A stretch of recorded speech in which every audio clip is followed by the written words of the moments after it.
going to tell you a brief story about all 4 years of high school. As an incoming freshman, you don't know what high school is like. You have that magical fantasy that high school is like your favorite movie, High School Musical. Stepping into a classroom full of new faces and always hoping there's at least one person in that room you would know. Meeting new people and walking around the halls with upperclassmen was a major change for a 14-year-old. Eventually, you start settling into your daily routine and begin to like high school. As a scared freshman, you might hold back and not join any clubs, not make any new friends, and slack off a little bit on your grades. But that's okay, because you're thinking freshman year doesn't matter.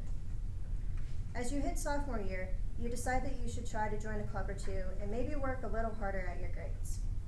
You also think to yourself that you don't need to make any new friends because what's wrong with the ones you have?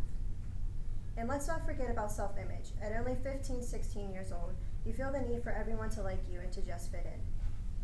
You want to make a statement and get that one upperclassman boy to notice you, and all you want is to finally get your license to flaunt around to your friends. But all this doesn't matter that much to you when you hit junior year. This is the year where you really find yourself in the places and group you fit in.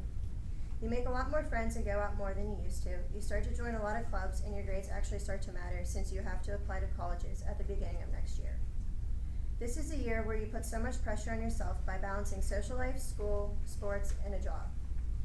Oh, and don't forget about studying for the SATs and ACTs and wanting to do the best you can, but end up doing worse than you hoped for. As you start thinking about college, you go back to freshman year and wish you had joined clubs and tried harder to get better grades. At the end of junior year, you think to yourself, I'm beyond relief that the hardest year is over and that I can sit back and relax junior year. Well, that's sad to say that that's a lie. Senior year is the hardest year. You're finally 18 and a legal adult. People start asking you the question, what do you want to do for the rest of your life?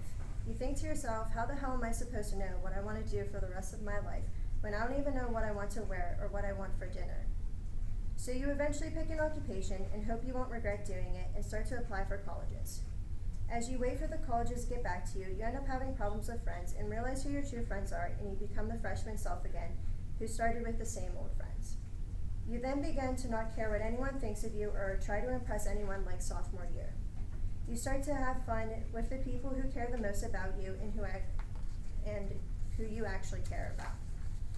You learn to let go and enjoy life and make senior year your moment and the best year yet. You finally start to get replies from colleges and get super excited to find out you got into not only the school but your occupations program. Things are starting to look super bright for your future. You choose your dream college and you're finally ready to move on from the drama and the chaos of high school and your high school self. Needless to say, there will be things you will miss about high school, but when you hit the end of senior year, you know it's time for the next chapter of your life, and to take away everything you learned from high school. From me to all of you, I leave this story, which is my story, with you.